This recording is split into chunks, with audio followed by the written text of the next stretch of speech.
Mga awit Kapitulo 120. Sa aking kahirapan ay dumaing ako sa Panginoon, at sinagot niya ako. Iligtas mo ang aking kaluluwa, O Panginoon, sa mga sinungaling na labi, at mula sa magdarayang dila. Anong maibibigay sa iyo, at anong magagawa pa sa iyo, ikaw na magdarayang dila? Mga hasang pana ng makapangyarihan, at mga baga ng Enebro.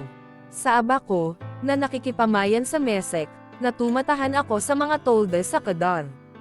Malaon ng tinatahanan ng aking kaluluwa na kasama niyang nagtatanim sa kapayapaan. Ako'y sa kapayapaan, ngunit pagka ako'y nagsasalita, sila'y sa pakikidigma. Mga awit Kapitulo 121. Ititingin ko ang aking mga mata sa mga bundok, saan baga manggagaling ang aking saklolo. Ang saklolo sa akin ay nanggagaling sa Panginoon, na gumawa ng langit at lupa. Hindi niya titiaysang ang paamoy makilos, siyang nag-iingat sa iyo, ay hindi iidlap. Narito, siyang nag-iingat ng Israel hindi iidlap ni matutulog man. Ang Panginoon ay tagapag-ingat sa iyo, ang Panginoon ay lilam mo sa iyong kanan. Hindi ka sasaktan ng araw sa araw, ni ng buwan man sa gabi. Iingatan ka ng Panginoon sa lahat ng kasamaan, kanyang iingatan ang iyong kaluluwa. Iingatan ng Panginoon ang iyong paglabas at ang iyong pagpasok, mula sa panahong ito at sa magpakailan paman. Mga awit Kapitulo 122. Ako'y natutuwa ng kanilang sabihin sa akin, tayo'y magsiparon sa bahay ng Panginoon. Ang mga paa natin ay nagsisitayo sa loob ng iyong mga pintuang bayan, O Jerusalem. Jerusalem, na natayo na parang bayang siksikan, na inaahon ng mga lipi, sa makatuwid bagay ng mga lipi ng Panginoon, na pinakapatoto sa Israel, upang magpasalamat sa pangalan ng Panginoon. Sapagkat do'y nalagay ang mga luklukan na ukol sa kahatulan, ang mga luklukan ng sangbahayan ni David. Idalangin ninyo ang kapayapaan ng Jerusalem, sila'y magsisiginhawa na nagsisiibig sa iyo. Kapayapaan nawa ang sumaloob ng inyong mga kuta, at kay ganhawahan sa loob ng iyong mga palasyo. Dahil sa aking mga kapatid at aking mga kasama, aking sasabihin ngayon, kapayapaan ang sumaiyong loob. Dahil sa bahay ng Panginoon nating Diyos, hahanapin ko ang iyong buti. Mga awit Kapitulo 123. Sa iyo'y aking itinitingin ang mga mata ko, o sa iyo na nauupo sa mga langit. Narito, kung paanong tumitingin ang mga mata ng mga alipin sa kamay ng kanilang Panginoon, kung paano ang mga mata ng alilang babae sa kamay ng kanyang Panginoong babae, gayon tumitingin ang mga mata namin sa Panginoon naming Diyos, hanggang sa siya'y maawa sa amin. Maawa ka sa amin, O Panginoon, maawa ka sa amin, sapagkat kami ay lubhang lipos ng kadastan. Ang aming kaluluwa'y lubhang lipos ng duhaji ng mga tiwasay, at ng paghamak ng palalo. Mga awit Kapitulo 124.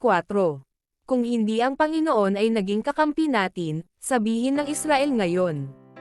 Kung hindi ang Panginoon ay naging kakampi natin, nang ang mga tao ay magsibanggan laban sa atin. Nilamon nga nila sana tayong buhay, nang ang kanilang puot ay mangagalab laban sa atin. Tinabyunan nga sana tayo ng tubig, dinaanan nga sana ang ating kaluluwa ng agos. Dinaanan nga sana ang ating kaluluwa ng mga palalong tubig.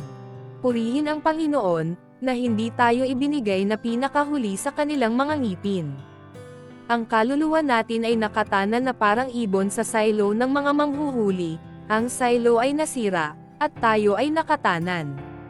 Ang saklolo natin ay nasa pangalan ng Panginoon, na siyang gumawa ng langit at lupa. Mga awit Kapitulo 125. Silang nagsisitiwala sa Panginoon ay parang bundok ng Sayon, na hindi maaaring makilos, kundi nananatiling magpakailanman. Kung paanong ang mga bundok na nangasa palibot ng Jerusalem, gayon ang Panginoon sa palibot ng kanyang bayan, mula sa panahong ito at sa magpakailanman. Sapagkat ang setro ng kasamaan ay hindi babuhitan sa mga matuwid, upang huwag iunat ng mga matuwid ang kanilang mga kamay sa kasamaan. Gawan mo ng mabuti, O Panginoon, yaong mabubuti, at yaong matutuwid sa kanilang mga puso. Ngunit sa nagsisiliko sa kanilang mga likong lakad, ilalabas ng Panginoon na kasama ng mga manggagawa ng kasamaan. Kapayapaan nawa ay suma-Israel. Mga awit Kapitulo 126. Nang dalhin muli ng Panginoon yaong nangagbalik sa Sayon, tayo ay gaya niyaong nangganaginip. Nang magkagayoy napuno ang bibig natin ng pagtawa, at ang dila natin ng awit, nang magkagayoy sinabi nila sa gitna ng mga bansa, ginawan sila ng Panginoon ng mga dakilang bagay. Ginawan tayo ng Panginoon ng mga dakilang bagay, na siyang ating ikinatutuwa. Papanumbalikan mo uli ang aming nanggabihag, O Panginoon, na gaya ng mga batis sa timugan. Sila na nagsisipaghasik na may luha ay magsisyani na may kagalakan. Siyang lumalabas at umiiyak, na nagdadala ng binhing itatanim, siya'y di silang babalik na may kagalakan, na dala ang kanyang mga tangkas. Mga awit Kapitulo 127. Malibang itayo ng Panginoon ang bahay, walang kabuluhang nagsisigawa ang nagtatayo, malibang ingatan ng Panginoon ang bayan, walang kabuluhang gumigising ang bantay. Walang kabuluhan sa inyo na kayo'y magsibangong maaga, at magpahingang tanghali, at magsikain ng tinapay ng kapagalan, sapagkat binibigyan niyang gayon ng pagkakatulog ang kanyang minamahal.